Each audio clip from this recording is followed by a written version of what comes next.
అందరికీ నమస్కారం. రమేష్ జ్యోతి తెలుగు స్టోరీస్ కి స్వాగతం. భూమి అచలకీల 79వ భాగంలోకి వెళ్దామా? ఇది చూసే ముందు భాగాలను చూడడం మర్చిపోవద్దు. ఇక కథల్లోకి వెళ్దాం. ఈరోజు వదిలేదలేదు. వీడి గురించి నీకు ఎంత చెప్పినా అర్థం కాలేదు. ఈరోజు వీడి బండారాన్ని ముందు బయటపెడతాను అంటూ రాకేష్ చేతిలో ఉన్న సెల్ని లాక్కున్నాడు రవి. చూడు వీడు ఏం చేస్తున్నాడో అంటూ ఆ సెల్ని భూమి వైపుకు చూపించాడు రవి. అందులో ఏమీ లేదు. నిజానికి రాకేష్ వీడియో తీయడం లేదు. కేవలం సెల్ భూమి వైపుకు పెట్టి భూమిని సెల్లులో చూస్తున్నా ఉన్నాడు. అందువల్ల వీడియో ఏమీ రికార్డ్ అవ్వలేదు. అది చూసిన భూమి, ఇందులో ఏముంది రవి అని అంది ఆశ్చర్యంగా. అక్కడ ఉన్న వాళ్ళు కూడా రాకేష్ని రవిని విచిత్రంగా చూస్తూ ఉన్నారు. ఇందులో ఏముందో నేను చూపిస్తాను రండి అంటూ బయట ఉన్న వాళ్ళందరినీ దగ్గరికి పిలిచి రవి చేతిలో నుండి సెల్ లాక్కుని ఒక వీడియో తీసి వాళ్ళ ముందు పెట్టాడు రాకేష్. అందులో ఏముందో ఇప్పుడు చూద్దాం. ఒకరోజు భూమి పనిచేస్తూ పైన వస్తూ ఏదో తీయాలనుకుని స్టూల్ వేసుకుని తీయబోతూ కింద పడబోయింది. ఆ సమయంలో రవి వచ్చి భూమి కింద పడకుండా పట్టుకున్నాడు. కంగారుగా ఉన్న భూమి నడుము రవి చేతుల్లో చిక్కుకుంది.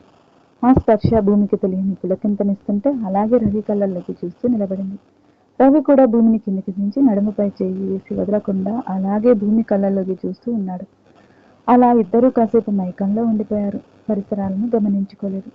ఆ సమయంలో రాకేష్ వాళ్ళిద్దరిని వీడియో తీశారు. అది తన దగ్గర భద్రంగా దాచుకున్నాడు, ఎప్పటికైనా ఉపయోగపడుతుంది అని. ఇప్పుడు అందరి ముందు రవి వచ్చి రాకేష్ని అలా అవమానించడంతో ఇదే అదనుగా భావించిన రాకేష్ ఆ వీడియోని అందరి ముందు పెట్టాడు. అది చూసిన వాళ్ళు నోటిపై చేయి వేసుకుంటూ అవ్వా వీళ్ళిద్దరూ కలిసి ఏదో వెలగబెడుతున్నామంటూ ప్రతిరోజు చేసే పని ఇది అన్నమాట అనుకుంటూ చెవులు కొరుక్కున్నారు. అక్కడి నుండి వెళ్ళిపోయారు వాళ్ళు ఆ విషయం ప్రచారం చేయడానికి. రవి భూమి వైపుకు చూస్తూ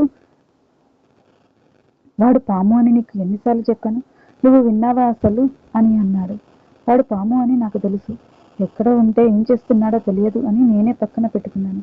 ఎన్నోసార్లు నీకు హాని చేయాలని చూసినా అది జరగకుండా కాపాడుతూ వచ్చాను అంటూ రాకేష్ వైపు చూస్తూ నువ్వు ఎప్పటికైనా మారతావేమో అని ఎదురు చూశాను, కానీ ఇంత నీచుడివి అనుకోలేదు.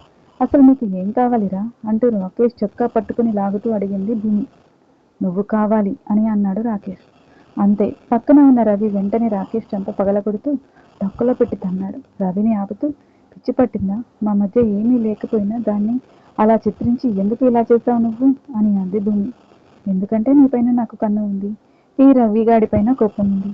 రెండూ తీరాలంటే ఇది జరగాలి. ఇంకొక విషయం, ఇది ఒకటే కాదు, నా దగ్గర చాలా వీడియోలు ఉన్నాయి. నువ్వు నేను చెప్పిన దానికి ఒప్పుకోకపోతే ఏం చేస్తానో నాకే తెలియదు అని అన్నాడు రాకేష్. అంతే. రవి రాకేష్ని పిచ్చి పిచ్చిగా కొడుతూ సెల్ తీసుకుని నేలకు వేసి కొట్టాడు. అందులో ఉన్న మెమరీ కార్డు తీసి విరగ్గొట్టేశాడు. రోడ్డుపై నుంచి వెళ్తున్న చాలా మంది అక్కడే ఆగిపోయి వాళ్ళని చూస్తూ ఉన్నారు. రాకేష్ని అలా కొడుతున్న విషయం రాకేష్ తండ్రికి తెలియజేశారు ఒకరిద్దరు. అంతే. అక్కడ గొడవ జరుగుతూ ఉండడంతో రాకేష్ తల్లిదండ్రులు, కోటయ్య, రవి తల్లిదండ్రులు అందరూ అక్కడికి చేరుకున్నారు. రాకేష్ని రవి చేతుల్లో నుండి విడిపిస్తూ ఏంట్రా ఎందుకు అలా కొడుతున్నావు అని అడిగాడు రాకేష్ తండ్రి. ఒక్కసారి తన కొడుకు తప్పు చేయడంతో మళ్ళీ ఏదైనా తప్పు జరిగిందేమో, ఎందుకైనా మంచిది అని ఆచితూచి మాట్లాడుతున్నాడు రాకేష్ వాళ్ళ నాన్న. నేనేమీ చేయలేదు, వీళ్ళ బండారం బయట పెట్టానని ఇలా నన్ను కొడుతున్నారు అని అన్నాడు రాకేష్. ఏం జరిగింది అని అన్నాడు రవి వాళ్ళ నాన్న. అంతకుముందు రవి ఇంకా భూమి వీడియో చూసిన వాళ్ళు అందరూ ఆ అబ్బాయిది ఏమీ తప్పలేదు, వీళ్ళిద్దరే పిచ్చి పిచ్చి వేషాలు వేస్తున్నారు షాప్లో అంటూ జరిగిన విషయం చెప్పారు. అందరి మధ్య భూమిని అలా చూడడం ఇష్టం లేని రవి రాకేష్కి, రాకేష్ వాళ్ళ నాన్నకి సారీ చెప్పి ఇక మీకు మాకు ఏ సంబంధం లేదు, దయచేసి ఇక్కడి నుండి వెళ్ళిపోండి, భూమిని ఇక్కడ అవమానించొద్దు అని అన్నాడు. మీ సంగతి తర్వాత చెప్తాను అనుకుంటూ దెబ్బలు తగిలిన రాకేష్ని తీసుకుని అక్కడి నుండి వెళ్ళిపోయాడు రాకేష్ వాళ్ళ నాన్న. రవి వాళ్ళ నాన్న రవి వైపు చూస్తూ ఏం జరిగిందిరా అని అన్నాడు. తర్వాత మాట్లాడుకుందాం నాన్న, ముందు ఇక్కడి నుండి వెళ్ళిపోదాం కదా, అందరూ మనల్ని చూస్తున్నారు అంటూ భూమిని కూడా ఇంటికి వెళ్ళిపోమ్మని అక్కడి నుండి వెళ్ళిపోయాడు రవి. జరిగింది రవి వాళ్ళ అమ్మకు కూడా తెలిసింది. ఇంట్లో రవిని నిలదీసింది వాళ్ళ అమ్మ. జరిగిన విషయాన్ని వాడేదో వక్రీకరించాడమ్మా, అందులో ఏమీ లేదు, కింద పడిపోతుంటే పట్టుకున్నాను అంతే అని అన్నాడు రవి. అలా అయితే ఆ సెల్ని పగలగొట్టాల్సిన అవసరం నీకేంట్రా, ఇంకా ఏవేవో ఉన్నాయి అంట కదా, అందుకే నువ్వు పగలగొట్టావు కదా, ఇలాంటిదేదో జరుగుతుందని ఆ రోజు నువ్వు నాతో వ్యాపారం అంటే ఒప్పుకోలేదు నేను అని అంది రవి వాళ్ళ అమ్మ. ఇక తన మనసులో మాట చెప్పక తప్పదు అనుకున్న రవి, అమ్మ నాకు భూమి అంటే చాలా ఇష్టం, నేను తనని పెళ్లి చేసుకుంటాను అని అన్నాడు. రవి వాళ్ళ అమ్మ నాన్న ఆశ్చర్యపోయారు. ఏం మాట్లాడుతున్నారా, ఒకసారి పెళ్ళయి భర్త చనిపోయి పిల్లని చేసుకోవాల్సిన కర్మ నీకేంటి, వయసులో ఉన్న కుర్రాడికి నీకోసం ఎన్ని సంబంధాలు వస్తున్నాయో తెలుసా, పిచ్చి పిచ్చి మాటలు మాట్లాడకు అని అంది రవి వాళ్ళ అమ్మ. కొనసాగుతుంది. మరొక భాగాన్ని కూడా ఇక్కడే కలిపాను, గమనించగలరు.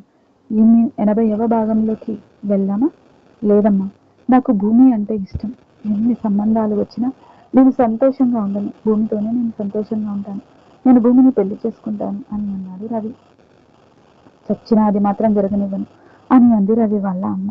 అయితే నేను చేస్తాను అనుకుంటూ బయటికి వెళ్ళబోయాడు రవి. అంతకుముందు వరకు తల్లి కొడుకులు మాట్లాడుకుంటుంది అంతా వింటూ నిశ్శబ్దంగా ఉన్న రవి వాళ్ళ నాన్న వెళ్ళి రవి చేయి పట్టుకుని వెనక్కి తీసుకొస్తూ, ఎందుకు ఇంత ఆవేశం?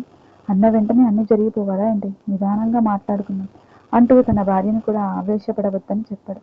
అప్పటికీ ఆ గొడవ సర్దుమణిగింది. కానీ రవి వాళ్ళ అమ్మకి ఆవేశం తగ్గడం లేదు. చాలా కోపంగా ఉంది. ఏదైతే జరగద్దని భయపడిందో అదే జరగడంతో భూమిపై విపరీతమైన కోపం వస్తుంది ఆవిడకి. ఎలాగైనా భూమిని కలవాలి అని అనుకుంది. రవికి తెలియకుండా మరుసటి రోజు ఉదయాన్నే భూమి వాళ్ళ ఇంటికి వెళ్ళింది. తల్లిదండ్రులు పనికి వెళ్ళిపోయారు. కూతుర్ని స్కూల్కి పంపించింది భూమి. ఒక్కతే ఉంది ఇంట్లో. షాప్కి వెళ్ళడానికి రెడీ అవుతుంది. ఆ సమయంలో వచ్చిన రవి వాళ్ళ అమ్మని చూస్తూ, రండి ఆంటీ, ఏంటి ఇలా వచ్చారు అంటూ లోపలికి పిలిచింది. ఎక్కడికి తయారవుతున్నావు అని అంది ఆవిడ. షాప్కి వెళ్తున్నాను ఆంటీ అంది భూమి. నిన్న అంతా జరిగాక కూడా సిగ్గు లేకుండా మళ్ళీ షాప్కి వెళ్తున్నావా అంది ఆవిడ. ఏం జరిగిందండి? ఎందుకు అలా మాట్లాడుతున్నారు? ఎవడో ఏదో చేశాడని నేను ఎందుకు ఇంట్లో ఉండాలి అని అంది భూమి కొంచెం కోపంగా. నువ్వు నాకు ఏమని మాట ఇచ్చావు? నా కొడుకు జోలికి రాను అని కదా. కానీ నా కొడుకు నీ వల్ల వేసుకున్నావు. నేను ముందే ఉంచాను. కానీ అందరూ చెప్తే ఏదో అనుకుని నేను నమ్మి పెట్టుబడి కూడా పెట్టి నా కొడుకు నీతో పాటు వ్యాపారం చేయడానికి ఒప్పుకుంటే ఈరోజు వాడి జీవితాన్ని నాశనం చేస్తున్నావు. నీకు ఇంకా ఊర్లో ఎవరు దొరకలేదు. నా కొడుకు దొరికాడా? 20 ఏళ్ళు కూడా లేని వాడిని 7 ఏళ్ల పిల్లికి తండ్రిని చేద్దామనుకుంటున్నావా? ఇప్పుడు అందరి చుట్టాల మధ్యలోకి నీ కూతుర్ని తీసుకువెళ్ళి నా మనవరాలు అని చెప్పుకోవాలా? చిచి, సిగ్గులేని జన్మ. ఏం పుట్టుక నీది? ఇంత సిగ్గు లేకుండా నేను చెప్పినా కూడా నాకు ఆ రోజు అలా మాట ఇచ్చి ఈ రోజు ఇలా బరితెంకించడానికి సిగ్గు లేదు అంటూ మాటలు ఆపకుండా తిడుతూనే ఉంది ఆవిడ. భూమికి ఏమీ అర్థం కాలేదు. ఏం మాట్లాడుతున్నారండి? నేను వల్ల వేసుకోవడం ఏంటి అంది భూమి. ఏమీ తెలియని నంగనాచిలా మాట్లాడకు. వాడు నువ్వంటే ఇష్టం అంటున్నాడు. నిన్నే పెళ్లి చేసుకుంటా అంటున్నాడు. ఇంత జరిగాక షాప్కి ఎందుకు? వద్దు అంటే నా మాట వినడం లేదు. మొన్న ఆరోగ్యం బాగోలేనప్పుడు కూడా నా మాట వినకుండా షాప్కి వచ్చాడు. భూమి ఒక్కతే ఉంటుంది, తనకి ఏదైనా జరుగుతుంది అనుకుంటూ. ఆ రోజే నాకు అనుమానం వచ్చింది. ఈ రోజు అనుమానం నిజమైంది. నిలదీసి అడిగితే వాడు చెప్పేశాడు నిన్నే పెళ్లి చేసుకుంటాడట. వేరే ఏ పెళ్లి చేసుకోడట. వాడితో ఇన్ని మాటలు అనిపిస్తుంది నువ్వే కదా అని అంది ఆవిడ ఆవేశంగా. ఆవిడ ముందుకు వచ్చి చేతులెత్తి దండం పెడుతూ, మీరేం మాట్లాడుతున్నారో నాకు ఏమీ అర్థం కావడం లేదు. రవి ఇలా మాట్లాడాడు అంటే నేను నమ్మలేకపోతున్నాను. రవి నేను స్నేహితులుగానే ఉన్నాను. నాకు ఏమీ తెలియదు ఆంటీ. తను ఎందుకు ఇలా మాట్లాడాడో నాకు ఏమీ అర్థం కావడం లేదు అని అంది భూమి. తల్లి భూమి దగ్గరికి వెళ్ళి ఎక్కడ భూమిని అవమానిస్తుందో అని తల్లిని కనిపెట్టుకు ఉన్న రవిని తప్పించుకొని వచ్చింది రవి వాళ్ళ అమ్మ. ఆ విషయం గమనించి ఇంట్లో తల్లి కనిపించకపోవడంతో వెంటనే తల్లిని వెతుక్కుంటూ వెనక్కి బయలుదేరాడు రవి. భూమి వాళ్ళ ఇంటి ముందుకు వచ్చేసరికి వాళ్ళ ఇంటి ముందు ఆవిడ చెప్పులు కనిపించాయి రవికి. అమ్మ భూమిని ఏదో అంది అంటూ ఉండొచ్చు అని అనుకున్న రవి కంగారుగా లోపలికి వచ్చాడు. రవిని అక్కడ ఊహించని వాళ్ళ అమ్మ వెనక్కి తిరిగి భయంగా రవి వైపు చూస్తూ ఉంది. నువ్వు ఇక్కడికి ఎందుకు వచ్చావు అని అడిగాడు రవి వాళ్ళ అమ్మని. ఏం చెప్పాలో అర్థం కాక చూస్తూ ఉంది వాళ్ళ అమ్మ. రవిని చూసిన భూమి కోపంతో, రవి, ముందు నువ్వు నాకు సమాధానం చెప్పు అని అంది భూమి. ఏమైంది భూమి? అమ్మ ఏమైనా అందా? అమ్మ తరపున నేను క్షమాపణలు చెప్తున్నాను. ఏదో తెలియక మాట్లాడింది అని అన్నాడు రవి. ఆవిడ ఏం మాట్లాడిందో అసలు నీకేం తెలుసు? ఏం జరిగిందో తెలియకుండా క్షమాపణలు ఎందుకు చెప్తున్నావు? అంటే ఆంటీ చెప్పేదంతా నిజమే అన్నమాట అంటూ కోపంగా రవి వైపుకు చూసింది భూమి. భూమికి నిదానంగా చెప్దాము అనుకున్నాడు రవి. కానీ అనుకోకుండా తల్లికి చెప్పాల్సి వచ్చింది. తల్లి ఇలా భూమి దగ్గర చెప్పడంతో ఇప్పుడు భూమి ఎలా స్పందిస్తుందో, దాన్ని ఎలా ఎదుర్కోవాలో అర్థం కావడం లేదు రవికి. ఆలోచనలో ఉన్న రవిని చూస్తూ దగ్గరికి వచ్చి కళ్ళల్లోకి చూస్తూ, నిన్నే రవి, మాట్లాడవేంటి అంటూ గట్టిగా గదిలింది భూమి. రవికి భయం వేసింది భూమిని అలా చూసి. భూమి, నువ్వంటే నాకు ఇష్టం అని అన్నాడు రవి. నువ్వన్నా కూడా నాకు ఇష్టమే, కానీ కేవలం ఒక స్నేహితుడిగా మాత్రమే. అయినా ఏంటి ఇది? నన్ను పెళ్లి చేసుకుంటానని మీ అమ్మ వాళ్ళకి చెప్పడం ఏంటి? నాకు అర్థం కావడం లేదు. నువ్వు నాకు చెప్పావా? నేను నీకు చెప్పాను? అసలు ఏమనుకుంటున్నావు? నువ్వే నిర్ణయం తీసుకుంటావా? సొంతంగా నువ్వే అనేసుకుంటావా? నేను పెళ్లి చేసుకుంటానని ఏ రోజైనా చెప్పానా? నిన్నే కాదు, నా జీవితంలో ఎవరిని పెళ్లి చేసుకోను. నాకు నా కూతురు జీవితమే ముఖ్యం. ఆ మాట ఆంటీకి చెప్పే నీతో కలిసి పని మొదలు పెట్టాను. నీకు అర్థమవుతుందా? పిచ్చి పిచ్చి ఆలోచనలు మానేయి. ఇక నీకు నాకు ఎలాంటి సంబంధం లేదు. నువ్వు నా షాప్కి రావాల్సిన అవసరం అంతకన్నా లేదు అని అంది భూమి. కొనసాగుతుంది. ఇప్పుడు రవి వాళ్ళ అమ్మ ఇదంతా నమ్ముతుందా? మళ్ళీ ఏం మాట్లాడుతుంది ఆవిడ? రవి పరిస్థితి ఏంటి? తెలుసుకోవాలంటే ఈ కథను ఫాలో అవ్వాల్సింది. మీకు నా కథ నచ్చినట్లయితే లైక్ చేయండి, షేర్ చేయండి. మరిన్ని నా కథలు మిస్ కాకుండా ఉండడం కోసం వెంటనే నా ఛానల్ని సబ్స్క్రైబ్ చేసుకోండి. ఈ కథపై మీ అభిప్రాయాలను తెలియజేయడం మర్చిపోవద్దు. మరో భాగంతో మీ ముందుకు వస్తాను. మీ రమేష్ జ్యోతి.